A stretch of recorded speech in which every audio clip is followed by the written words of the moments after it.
दोस्तों, सोचिए कि आपके पास हर दिन वही 24 घंटे हैं जो किसी साइंटिस्ट, बिलियनियर या ओलंपिक एथलीट के पास होते हैं। फिर भी फर्क सिर्फ इतना है कि वे लोग अपने दिमाग को एक अलग, सुनियोजित तरीके से इस्तेमाल करना जानते हैं। क्या आपने कभी सोचा है कि कुछ लोग बिना थके, बिना रुके लगातार प्रोडक्टिव कैसे रहते हैं, जबकि हम में से कई लोग सुबह उठते ही थकान और सुस्ती के बोझ तले दबे महसूस करते हैं। कई बार ऐसा लगता है जैसे दिमाग ही हमारी राह का सबसे बड़ा रोड़ा बन गया हो, एक ऐसी दीवार जो हर कदम पर हमें रोकती हो। कोई दिन ऐसा भी आता है जब मन करता है कि सब कुछ छोड़कर बस बिस्तर में पड़े रहें, दुनिया की सारी जिम्मेदारियों को भूल जाएं। काम की लिस्ट तो लंबी होती चली जाती है, प्रोजेक्ट्स, मीटिंग्स, व्यक्तिगत लक्ष्य, लेकिन ऊर्जा शून्य रहती है, मानो कोई बैटरी चार्ज ही ना हुई हो। फोकस करने बैठते हैं तो डिस्ट्रैक्शंस, फोन की लगातार आने वाली नोटिफिकेशन, सोशल मीडिया की चमक दमक और मन की अस्थिरता हर 5 मिनट में ध्यान को तोड़ देते हैं। अब जरा कल्पना कीजिए, एक ऐसा दिन जब आप सुबह उठते ही तरोताजा महसूस करें, आपका दिमाग पूरी तरह साफ और स्पष्ट हो, हर काम समय से पहले पूरा हो जाए बिना किसी तनाव के, और दिन के अंत में थकान की जगह एक गहरी संतुष्टि हो कि आज आपने अपने दिमाग पर विजय प्राप्त की, न कि दिमाग ने आप पर। यह कोई सपना या फंतासी नहीं है, बल्कि विज्ञान का एक सिद्धांत है। न्यूरोसाइंस ने साफ कर दिया है कि हमारा दिमाग कैसे फैसले लेता है, डिस्ट्रैक्शंस में कैसे उलझता है, और हम इसे कैसे रिवायर करके बेहद प्रोडक्टिव बना सकते हैं। फर्क सिर्फ इतना है कि हमें अपने दिमाग के नियमों के साथ खेलना होगा, उसके खिलाफ नहीं। सोचिए, अगर आपको अपने दिमाग के शॉर्टकट बटन मिल जाएं, जिनसे आप तनाव को नियंत्रित कर सकें, मोटिवेशन को चालू कर सकें और आलस को मिटा सकें, तो आपकी जिंदगी कैसी हो सकती है। यह यात्रा यहीं से शुरू होती है, जहां आप 8 ब्रेन रूल्स सीखेंगे जो आपकी प्रोडक्टिविटी को नई ऊंचाइयों पर ले जाएंगे। ये रूल्स पहले से आपके अंदर मौजूद हैं, बस इन्हें अनलॉक करना है। लेकिन एक चेतावनी है, एक बार इन्हें समझ लिया तो आप फिर कभी पुराने तरीके से काम नहीं कर पाएंगे। तो सवाल यह है, क्या आप अपने दिमाग की छिपी शक्तियों को खोजने के लिए तैयार हैं? Rule 1, sleep the brain reset button. क्या आपको वह सुबह याद है जब आप बिना अलार्म के उठे थे, आंखें खुद खुल गईं और दिल से निकला, वाह आज कुछ अलग सा फील हो रहा है। सिर हल्का, दिमाग शांत और ऊर्जा जैसे छलक रही हो, मानो कोई नई शुरुआत हो। ऐसा लगा जैसे दिमाग ने खुद को नया कर लिया हो, जैसे कोई पुराना सॉफ्टवेयर अपडेट हो गया हो। लेकिन क्या ऐसे दिन अक्सर आते हैं? शायद हफ्ते में एक बार या महीने में भी नहीं। हम अक्सर नींद को एक लग्जरी समझते हैं, अरे ये तो बाद में सही, पहले काम निपटाओ। यही सोचकर हम रात को मोबाइल स्क्रीन की नीली रोशनी में डूबे रहते हैं, व्हाट्सएप चैट्स, इंस्टाग्राम रील्स या कोई लेट नाइट सीरीज, और अगली सुबह वही हालात, भारी आंखें, थका हुआ दिमाग और एक अधूरा बिखरा हुआ दिन। लेकिन सच्चाई यह है कि नींद सिर्फ आराम नहीं देती, यह आपके दिमाग का रिसेट बटन है। जब आप सोते हैं, आपका दिमाग पीछे जाकर एक गहरी सफाई करता है, बेकार विचारों, तनाव के जमा हुए टुकड़ों और भ्रम के बादलों को हटाता है। यह आपकी यादों को व्यवस्थित करता है, भावनाओं को संतुलित करता है और सोच को साफ करता है, मानो कोई डिजिटल डेटा क्लीन अप हो रहा हो। क्या आपने नोटिस किया कि अच्छी नींद के बाद छोटे मोटे फैसले लेना कितना आसान लगता है? आपकी सहज समझ तेज हो जाती है, आप जल्दी चिड़चिड़ाते नहीं, फोकस बना रहता है और मोटिवेशन प्राकृतिक लगता है, जबरदस्ती नहीं, जैसे कोई आंतरिक चिंगारी जाग गई हो। अब सोचिए, अगर आप हर दिन ऐसे जागें, तरोताजा, साफ दिमाग और जोश से भरे, तो आपकी गति, स्पष्टता और रचनात्मकता कितनी बढ़ जाएगी। आपकी सुबह का पहला घंटा जो अक्सर भटकाव में निकल जाता है, उसमें आप बड़े बड़े विचार बना सकते हैं, योजना बना सकते हैं और दिन की शुरुआत एक विजेता की तरह कर सकते हैं। लेकिन दिक्कत यही है कि हम नींद को भी मल्टीटास्किंग का शिकार बना देते हैं। सोते वक्त भी दिमाग एक्टिव रहता है, नेटफ्लिक्स की कोई थ्रिलर चल रही होती है या इंस्टाग्राम पर रील्स स्क्रॉल हो रही होती हैं। दिमाग बंद होने की जगह और गर्म हो जाता है, जैसे कोई ओवरहीटेड प्रोसेसर। फिर शुरू होती है एक खामोश जंग दिमाग और हमारी आदतों के बीच। हम सोचते हैं कि 1 घंटा कम सोने से हम ज्यादा प्रोडक्टिव हो जाएंगे, लेकिन वास्तव में यह उल्टा होता है। नींद की कमी से हमारा ध्यान कमजोर पड़ता है, गलतियां बढ़ जाती हैं और हमारा मूड खराब रहता है। शोध बताते हैं कि 7-8 घंटे की नींद न लेने वाले लोग दिन में 20-30% कम कुशलता से काम करते हैं। तो सवाल यह है कि हम अपनी प्रोडक्टिविटी को क्यों कमजोर करें? अब वक्त है यह समझने का कि प्रोडक्टिविटी की नींव बिस्तर से पड़ती है। जब आप दिमाग को कहते हैं अब आराम कर, कल उड़ान भरनी है, तो आप न सिर्फ समय प्रबंधन सीखते हैं बल्कि ऊर्जा और ध्यान को सही दिशा में लगाना भी सीख जाते हैं। नींद को प्राथमिकता देना मतलब दिमाग को वह सम्मान देना जो वह हकदार है, क्योंकि एक अच्छी नींद लेने वाला दिमाग ही वह जादू कर सकता है जो दुनिया बदल दे। चाहे वह एक वैज्ञानिक का आविष्कार हो, एक एथलीट का रिकॉर्ड या आपका अपना नया प्रोजेक्ट। तो कैसे शुरू करें? सबसे पहले अपनी रात की आदतों पर नजर डालें। क्या आप बिस्तर पर जाने से पहले स्क्रीन देखते हैं? क्या कॉफी या चाय रात में लेते हैं जो नींद को प्रभावित करती है? एक छोटा कदम उठाएं। रात 10 बजे के बाद स्क्रीन बंद करें, हल्का म्यूजिक सुनें या 10 मिनट ध्यान करें। धीरे धीरे आपका शरीर एक नींद की दिनचर्या, स्लीप रूटीन बनाएगा और आप सुबह उठने पर फर्क महसूस करेंगे। अगली बार जब लेट नाइट स्क्रॉल करने का मन करे, खुद से पूछिए, क्या यह थोड़ी सी नींद की चोरी कल के सपनों को छीन लेगी? फैसला आपका है। दिमाग को सुलाना है या जलाना है? याद रखें, नींद आपकी सबसे बड़ी पूंजी है, उसे बर्बाद न करें। Rule 2, exercise, move your body, sharpen your mind. कभी कभी ऐसा लगता है जैसे दिमाग में कोहरा छा गया हो, हर विचार धीमी गति में चल रहा हो, जैसे कोई पुराना वीडियो प्लेयर। काम करने की कोशिश करें तो ध्यान बिखर जाए, पढ़ना चाहें तो शब्द समझ ना आए, किसी से बात करें तो जवाब मैकेनिकल लगे, जैसे भीतर कोई भारी पत्थर बैठा हो। न खुशी न स्पष्टता, बस एक अजीब सी सुस्ती, मानो जिंदगी रुक गई हो। ऐसे में हम क्या करते हैं? चाय या कॉफी पी लेते हैं, स्क्रीन टाइम बढ़ा देते हैं या किसी और डिस्ट्रैक्शन जैसे सोशल मीडिया में छिप जाते हैं। लेकिन अंदर से जानते हैं कि समाधान इनमें नहीं है, यह सिर्फ समय की बर्बादी है। अब सोचिए, अगर आप उसी हालत में हों लेकिन 20 मिनट की तेज चाल से वॉक कर लें, थोड़ा स्ट्रेच करें, थोड़ा दौड़ें, जैसे ही सांसें तेज हों, दिल धड़के, आपको महसूस होगा कि दिमाग का कोहरा छंटने लगा है। एक एक करके भावनाएं रीसेट होने लगती हैं, गुस्सा कम होता है, चिंता हल्की पड़ती है और अचानक एक सकारात्मकता का संचार होता है। यह कोई जादू नहीं, बल्कि शरीर और दिमाग के बीच का प्राकृतिक प्राचीन संबंध है। जब शरीर चलता है, दिमाग जागता है। कई लोग सोचते हैं कि व्यायाम सिर्फ मांसपेशियों या वजन कम करने के लिए है, लेकिन सच्चाई यह है कि यह दिमाग का सबसे शक्तिशाली ईंधन है। हर बार जब आप पसीना बहाते हैं, आपका दिमाग डोपामाइन, सेरोटोनिन और एंडोर्फिन जैसे रसायन छोड़ता है, जो आपको खुश, प्रेरित और केंद्रित बनाते हैं। यह सिर्फ अस्थायी बढ़ावा नहीं है, नियमित गति दिमाग की संरचना को वास्तव में बदल देती है। वे न्यूरॉन्स जो आपके ध्यान, स्मृति और रचनात्मकता के लिए जिम्मेदार हैं, मजबूत और सक्रिय होते जाते हैं। क्या आपने नोटिस किया कि जब आप कोई नया विचार सोचते हैं या समस्या हल करने की कोशिश करते हैं, तो बैठे रहने से बेहतर टहलते वक्त सोचना होता है। शरीर की गति से दिमाग में एक लय बनती है और वही लय आपके विचारों को व्यवस्थित करती है, जैसे कोई संगीतकार अपनी धुन को ठीक करता हो। लेकिन आधुनिक जीवन ने हमें इतना स्थिर कर दिया है कि हम खुद को बस बैठने वाली मशीन समझने लगे हैं। सुबह से रात तक कुर्सी, सोफा, कार की सीट, फिर बिस्तर, और धीरे धीरे वह ऊर्जा जो हमारी पहचान थी मुरझा जाती है।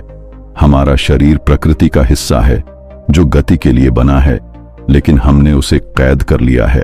व्यायाम का मतलब जिम जाना या भारी वजन उठाना नहीं है। इसका मतलब दिमाग को ऑक्सीजन देना, भावनाओं को प्रवाहित करना और शरीर को इतना सतर्क करना कि दिमाग स्वाभाविक रूप से सक्रिय हो जाए। जब आप खुद से कहते हैं आज बस 10 मिनट चलूंगा, तो वह 10 मिनट आपको उस दुनिया में ले जा सकते हैं जहां स्पष्टता, आत्मविश्वास और शांति आपकी डिफॉल्ट स्थिति बन जाती है। यह कोई जटिल प्रक्रिया नहीं है। सुबह उठकर 15 मिनट सूरज की रोशनी में टहलें, ऑफिस में ब्रेक के दौरान सीढ़ियां चढ़ें या शाम को परिवार के साथ एक छोटी सैर करें। ये छोटे कदम आपके दिमाग को नई जान डालते हैं। शोध बताते हैं कि नियमित व्यायाम करने वालों की एकाग्रता 20% तक बढ़ जाती है और वे तनाव से 30% कम प्रभावित होते हैं। तो अगली बार जब दिमाग सुस्त लगे, प्रेरणा गायब हो या कोई काम भारी लगे, खुद से पूछिए, क्या मुझे बैठना है या उठकर चलना है? क्योंकि कभी कभी एक छोटा कदम आपकी पूरी जिंदगी बदल सकता है। एक कदम जो आपको नई ऊर्जा, नई सोच और नई उपलब्धियों की ओर ले जाए। Rule 3, focus, 1 task at a time. क्या आपने कभी खुद को एक साथ 5 काम करते हुए पाया है? एक हाथ में फोन, दूसरे से लैपटॉप पर टाइपिंग, दिमाग में पुरानी बातों का दोहराव और बैकग्राउंड में यूट्यूब वीडियो चलता हुआ, और ऊपर से दिमाग चिल्लाता हो कि और कुछ करना बाकी है। फिर भी दिन खत्म होने पर सवाल उठता है, आज मैंने क्या किया? और जवाब मिलता है, बहुत कुछ करने की कोशिश की लेकिन कुछ पूरा नहीं हुआ। यही मल्टीटास्किंग का भ्रामक आराम है। आपको लगता है कि आप बहुत कुछ संभाल रहे हैं, लेकिन असल में आपका दिमाग हर 10 सेकंड में एक काम से दूसरे पर कूदता रहता है और हर कूद के साथ आपकी ऊर्जा टूटती जाती है। यह एक भ्रम है कि मल्टीटास्किंग प्रोडक्टिविटी बढ़ाती है। सच्चाई यह है कि यह आपकी दक्षता को 40% तक कम कर देती है। फोकस कोई लग्जरी नहीं, यह एक सुपर पावर है, और जो लोग वास्तव में सफल हैं, चाहे वह एलन मस्क हो जो स्पेसएक्स चला रहे हैं या कोई लेखक जो उपन्यास लिख रहा हो, उन्होंने इसे मास्टर किया है। जब आपका दिमाग एक काम पर पूरी तरह केंद्रित हो जाता है तो आपकी मस्तिष्क तरंगें लेजर बीम की तरह काम करती हैं। आप गहराई में जाते हैं जहां रचनात्मकता फूट पड़ती है, स्पष्टता क्रिस्टल साफ हो जाती है और समय जैसे उड़ जाता है। यह वह स्थिति है जिसे फ्लो स्टेट कहते हैं। लेकिन आधुनिक दुनिया हमें फोकस से दूर खींचती है। हर बीप, हर नोटिफिकेशन, हर कंपन आपको मूल सोच से डिस्कनेक्ट कर देता है। आपका दिमाग धीरे धीरे सतही सोच का आदी हो जाता है।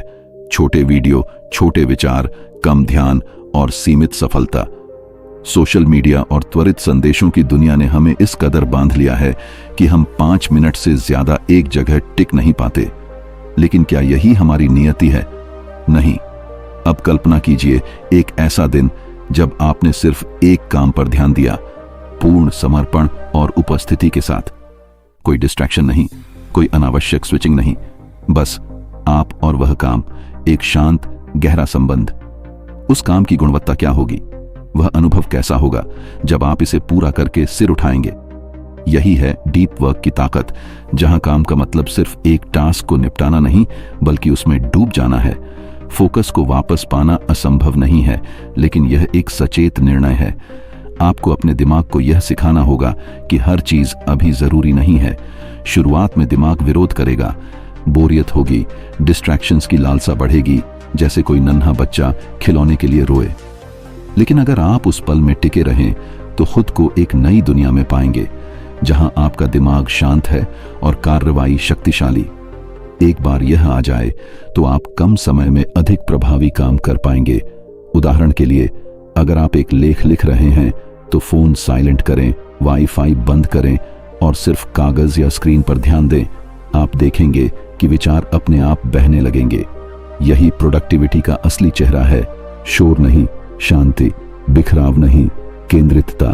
तो अगली बार जब आप किसी काम में लगे, खुद से पूछिए, क्या मैं वाकई इस काम में उपस्थित हूं? अगर जवाब नहीं है तो रुकें, गहरी सांस लें और सिर्फ उस एक टास्क में उतर जाएं।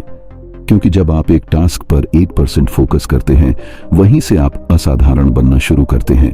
Rule 4, stress, manage it before it manages you. कभी कभी हम चुपचाप बैठे होते हैं, लेकिन अंदर एक तूफान चल रहा होता है। सांसें तेज, दिल घबराया हुआ और दिमाग किसी अनजाने डर में डूबा। कोई कारण साफ नहीं, फिर भी लगता है जैसे कुछ बहुत गलत होने वाला है। यही है स्ट्रेस, जो बाहर से दिखाई नहीं देता लेकिन अंदर से हमें खोखला कर देता है। स्ट्रेस की सबसे खतरनाक बात यह है कि यह धीरे धीरे आता है और हम इसे जीने की आदत डाल लेते हैं।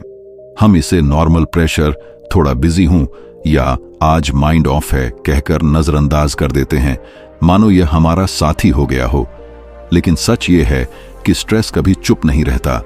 यह हर दिन हमारी सोच को धीमा करता है, ध्यान को कमजोर करता है और हमारे फैसलों को डर से भर देता है, जैसे कोई छाया जो हर कदम पर साथ चलती हो।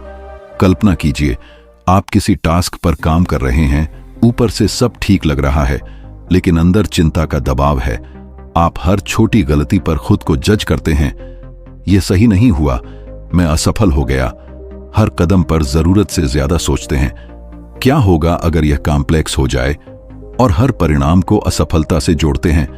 अगर यह नहीं हुआ तो सब बर्बाद हो जाएगा। उस टास्क की गुणवत्ता क्या होगी, वह यात्रा कितनी पीड़ादायक होगी। स्ट्रेस प्रोडक्टिविटी को अंदर से जला देता है, और यह सिर्फ दिमाग पर असर नहीं डालता, आपका शरीर भी प्रतिक्रिया देता है। नींद खराब होती है, पेट में तकलीफ होती है, ऊर्जा कम रहती है, और धीरे धीरे आप थकान के साथ जीना सीख लेते हैं, जैसे कोई पुराना दोस्त। लेकिन इसका मतलब यह नहीं कि स्ट्रेस से बचा नहीं जा सकता। स्ट्रेस कोई दुश्मन नहीं है, यह एक संकेत है, एक चेतावनी कि कहीं कुछ असंतुलन हो गया है। जब आप इस संकेत को सुनना सीख जाते हैं, तभी स्ट्रेस को नियंत्रित करना शुरू हो पाता है, न कि इसे नजरअंदाज करना। तो पहला कदम क्या है? रुकना। जब आपको अंदर बेचैनी महसूस हो तो सब कुछ रोक दें। कोई फोन नहीं, कोई बात नहीं, बस खुद से जुड़ें। गहरी सांस लें, 5 सेकंड अंदर, 5 सेकंड बाहर, और दिमाग से पूछें, तुझे इस वक्त क्या चाहिए? कभी दिमाग को जगह चाहिए होती है, कभी स्पष्टता, और कभी सिर्फ यह भरोसा कि आप अकेले नहीं हैं। स्ट्रेस को संभालने का एक और प्रभावी तरीका है गति। जब शरीर चलता है, भावनाएं भी प्रवाहित होती हैं। थोड़ा वॉक करें, पड़ोस में, पार्क में, या बस घर के आसपास स्ट्रेच करें, या खुली हवा में कुछ मिनट बिताएं। दिमाग खुद ब खुद स्थिर होने लगेगा, जैसे कोई तूफान शांत हो जाए। और सबसे जरूरी, अपनी अपेक्षाओं को रीसेट करें। हम खुद से परफेक्शन की उम्मीद करते हैं, सब कुछ अभी और बिल्कुल सही होना चाहिए। इस दबाव में हम खुद को खो देते हैं, जैसे कोई रेस में हार मान ले। लेकिन याद रखें, आप मशीन नहीं, इंसान हैं, जिनके पास भावनाएं हैं, सीमाएं हैं, और सबसे बड़ी बात, ठीक होने की क्षमता भी है। स्ट्रेस को संभालने का मतलब है दिमाग को वह सम्मान देना जो वह हकदार है, उसे सुनना, समझना और उसके साथ सहयोग में जीना। अगर आप स्ट्रेस को नहीं रोकेंगे तो एक दिन स्ट्रेस आपको रोक देगा, एक बिंदु पर जहां आप न तो काम कर पाएंगे न आराम। तो कैसे शुरू करें? रोज 5 मिनट का समय निकालें, कोई शांत कोना, बंद आंखें और सांसों पर ध्यान। अगर तनाव भारी हो तो किसी दोस्त से बात करें या लिख डालें कि आपको क्या परेशान कर रहा है। यह छोटा कदम आपको नियंत्रण देगा। तो सवाल यह है, क्या आप खुद को बर्नआउट की ओर जाने देंगे, या आज ही एक छोटा कदम उठाकर खुद को ठीक करना शुरू करेंगे? फैसला आपका है, और आपकी शांति भी। Rule 5, repeat to remember. क्या आपने कभी महसूस किया कि कुछ बातें आप बार बार सुनते हैं, लेकिन जरूरत पड़ने पर याद नहीं आती? जैसे कोई महत्वपूर्ण विचार पड़ा हो, सफलता मेहनत से आती है, कोई प्रेरणादायक उद्धरण लिखा हो, सपनों को जियो, या कोई अवधारणा सीखी हो, जैसे समय प्रबंधन, लेकिन एक्शन लेने का वक्त आए तो दिमाग खाली हो जाए। कई बार हम सोचते हैं, शायद मेरी स्मृति कमजोर है, मेरा दिमाग दूसरों जितना तेज नहीं। लेकिन सच यह नहीं है। सच यह है कि हमारा दिमाग सिर्फ सुनने या देखने से जानकारी को स्टोर नहीं करता, यह दोहराने से उसे मजबूत बनाता है। हमारा दिमाग एक मांसपेशी की तरह है। आप एक बार जिम जाकर 6 पैक नहीं बना सकते, उसी तरह एक बार पढ़कर कुछ याद नहीं रख सकते। वास्तविक रिटेंशन दोहराव से आता है, जैसे कोई बीज बार बार पानी पाकर पेड़ बनता है। जब आप किसी बात को बार बार सुनते हैं, सोचते हैं या दोहराते हैं, तो वह सिर्फ जानकारी नहीं रह जाती, वह आपके दिमाग का हिस्सा बन जाती है, जैसे कोई पुराना दोस्त जो हमेशा साथ रहता हो। यही वजह है कि वे गाने जिनकी पंक्तियां आपने याद करने की कोशिश नहीं की, जैसे तेरी गलियों में, जुबान पर चढ़ जाते हैं, क्योंकि आपने उन्हें बार बार सुना, महसूस किया और अवशोषित किया। अब सोचिए, अगर आप यही तकनीक अपने लक्ष्यों, सीखने या मूल्यों पर लागू करें, जैसे मैं हर दिन 1% बेहतर होऊंगा, तो क्या आप उन्हें स्थायी रूप से अपने अंदर नहीं बसा सकते?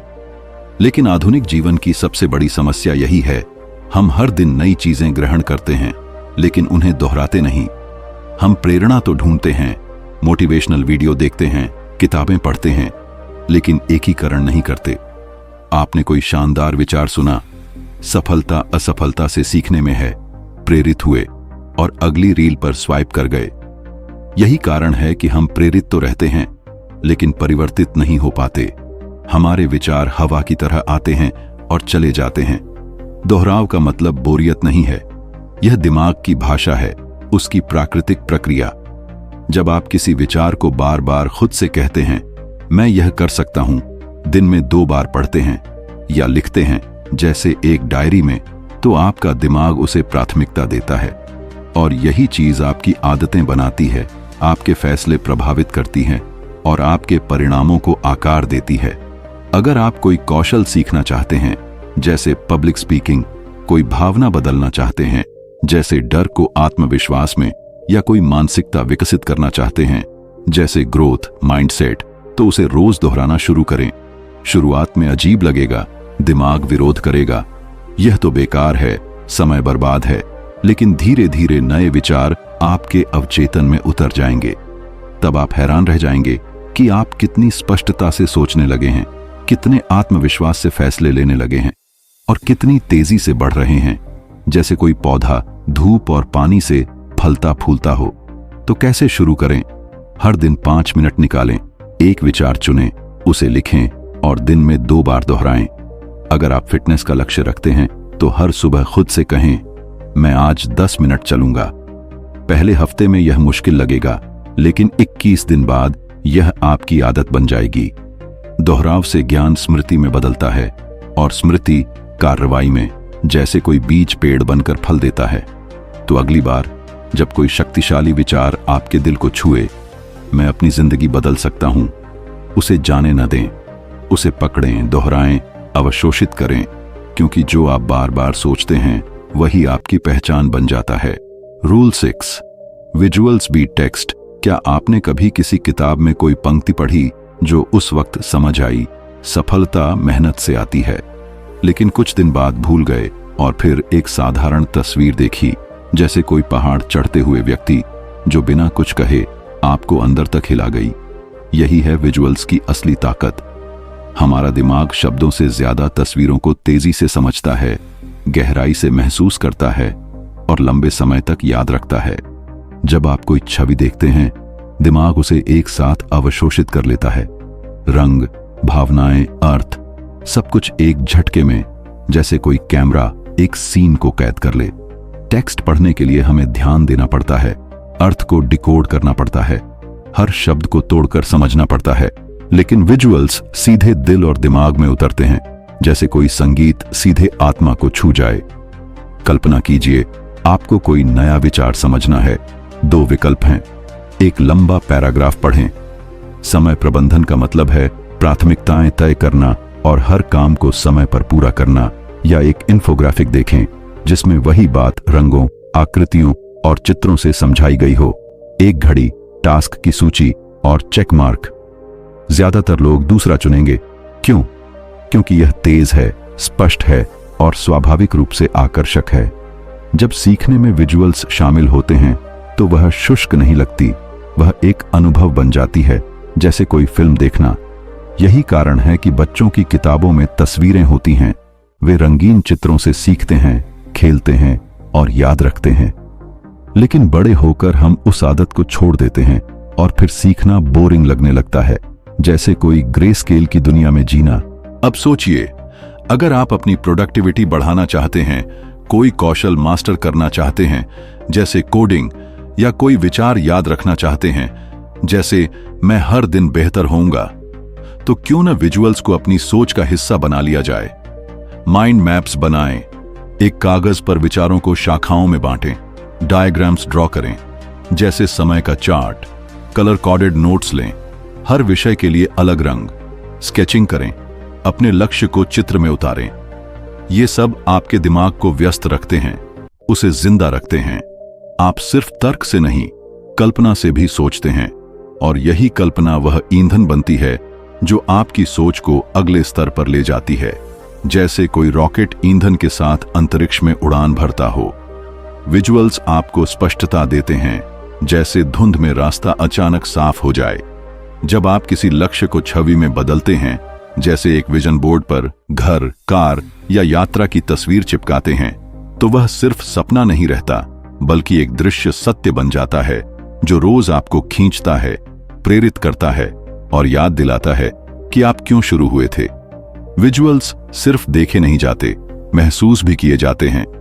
जैसे कोई पेंटिंग आपको भावुक कर दे, और जब कोई चीज महसूस होती है तो वह भूलती नहीं, वह आपकी यादों में बस जाती है, जैसे बचपन की कोई तस्वीर।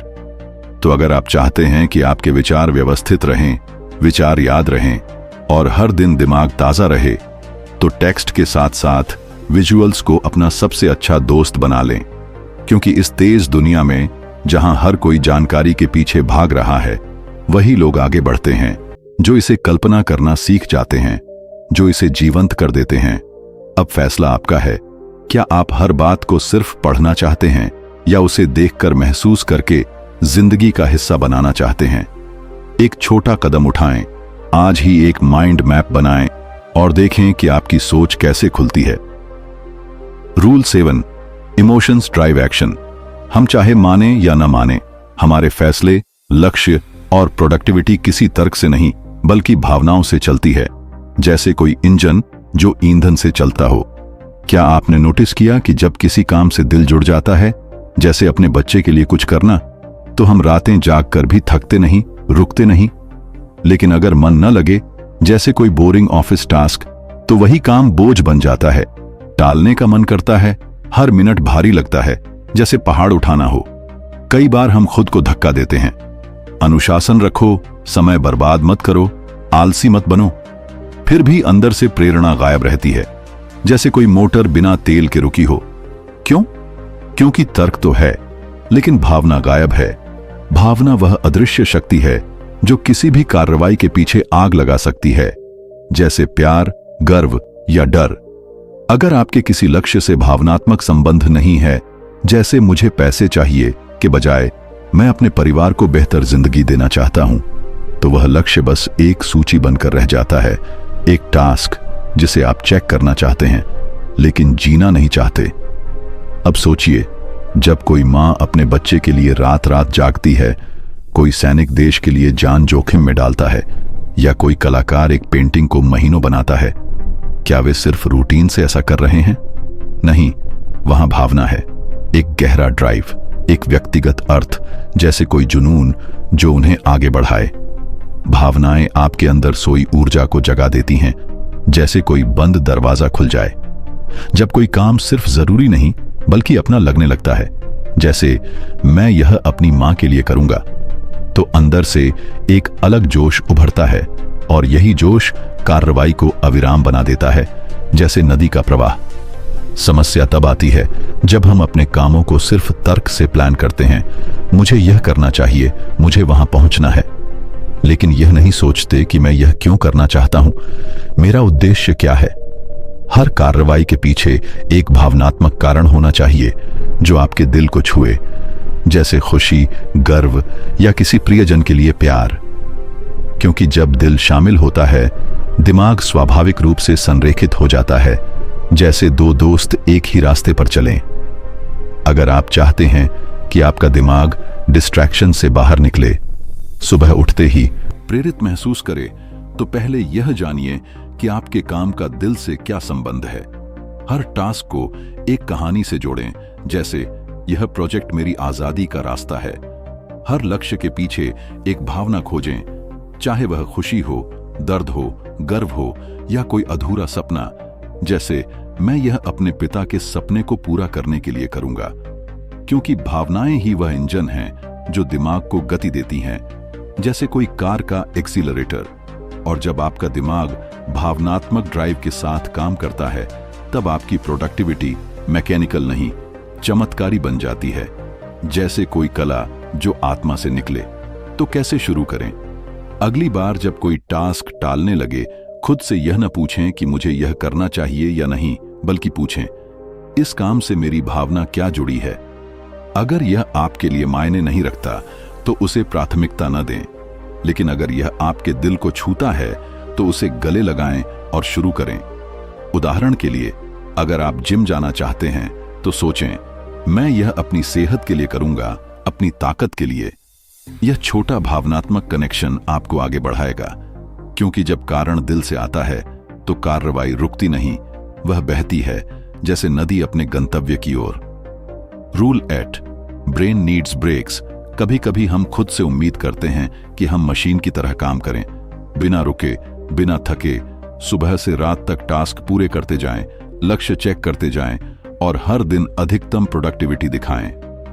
हम सोचते हैं कि रुकना कमजोरी है और लगातार चलना ताकत। लेकिन सच्चाई यह है कि हम मशीन नहीं, इंसान हैं, और हमारा दिमाग कितना ही शक्तिशाली क्यों न हो, उसकी भी एक सीमा होती है, जैसे कोई बैटरी जो चार्जिंग मांगती हो। क्या आपने नोटिस किया कि जब आप घंटों बिना ब्रेक के काम करते हैं तो एक बिंदु के बाद दिमाग खाली सा लगने लगता है? शरीर कुर्सी पर होता है, लेकिन ध्यान कहीं और भटक जाता है, फेसबुक पर, खिड़की से बाहर या किसी पुरानी याद में। स्क्रीन को देखते हैं लेकिन कुछ समझ नहीं आता, जैसे कोई किताब उलटी पढ़ी जा रही हो। एक थकान दिमाग पर छा जाती है जो सिर्फ शारीरिक नहीं, मानसिक होती है, जैसे कोई धुंध जो सोच को ढक ले। यही वह पल होता है जब आपका दिमाग आपको संकेत देता है, मुझे अब थोड़ी सांस चाहिए, मुझे रुकने दो। लेकिन हम क्या करते हैं? गिल्ट महसूस करते हैं, ब्रेक लूंगा तो समय बर्बाद हो जाएगा, लोग क्या सोचेंगे। खुद को मजबूर करते हैं, थोड़ा और कर लूं, फिर आराम करूंगा। लेकिन उस थोड़ा और में हम अपनी ऊर्जा, ध्यान और रचनात्मकता सब खो देते हैं, जैसे एक मोमबत्ती जो अपनी आखिरी बूंद तक जल जाए। ब्रेक लेना कोई कमजोरी नहीं है, यह आपकी प्रोडक्टिविटी को रिचार्ज करने का तरीका है, जैसे कोई फोन चार्जिंग पर रखा जाए। हमारे दिमाग में अल्ट्राडायन रिदम्स होते हैं, एक प्राकृतिक चक्र जो हर 90 से 120 मिनट में चलता है। इसका मतलब है कि आपका दिमाग एक बार में सिर्फ इतना समय शिखर ध्यान में काम कर सकता है, उसके बाद उसे रीसेट की जरूरत होती है, जैसे कोई इंजन जो ओवरहीट हो जाए। अगर आप इस रीसेट को नजरअंदाज करते हैं तो धीरे धीरे आप उच्च प्रदर्शन की जगह निम्न ऊर्जा के क्षेत्र में फंस जाते हैं, जहां काम धीमा पड़ जाए और त्रुटियां बढ़ जाएं। लेकिन जब आप दिमाग को सही समय पर छोटे ब्रेक देते हैं, 5 या 10 मिनट के, जिसमें आप आंखें बंद करके बैठें, थोड़ा वॉक करें या गहरी सांस लें, तो दिमाग फिर से तीक्ष्ण हो जाता है, जैसे कोई ताजा हवा का झोंका। छोटे ब्रेक आपको पीछे नहीं ले जाते, वे आपको वापस उछालने की ताकत देते हैं, जैसे एक स्प्रिंग जो दबने के बाद ऊपर आए। लेकिन यह तभी संभव है जब आप गिल्ट नहीं, जागरूकता के साथ ब्रेक लें। आपका दिमाग आपके लिए दिन भर काम करता है, जटिल समस्याएं हल करता है, भावनाओं को संभालता है, ध्यान बनाए रखता है, जैसे कोई मेहनती कर्मचारी। क्या वह इतना हकदार नहीं कि आप उसे थोड़ा आराम दें? कभी कभी सबसे प्रोडक्टिव काम होता है कुछ न करना, बस रुकना और उस रुकावट में खुद को महसूस करना, जैसे कोई गाना जो चुप्पी में सुंदर लगे। क्योंकि जब आप दिमाग को जगह देते हैं, तब वह आपको ऐसे जवाब देता है जो नॉन स्टॉप मेहनत में कभी नहीं मिलते, जैसे कोई गहराई से सोचा गया समाधान। तो कैसे शुरू करें? हर 90 मिनट बाद 5 मिनट का ब्रेक लें, खड़े हों, स्ट्रेच करें या पानी पिएं। अगर तनाव भारी हो तो 10 मिनट की वॉक करें। यह छोटा कदम आपको नई ऊर्जा देगा। तो अगली बार जब दिमाग थका हुआ लगे और दिल बोले बस थोड़ा रुक जाऊं, तो रुकें, चुपचाप, गिल्ट के बिना, पूरे सम्मान के साथ। क्योंकि यही वह ठहराव है जहां से आपकी असली गति फिर शुरू होती है, जैसे एक रेसर जो ब्रेक के बाद और तेज दौड़ता हो।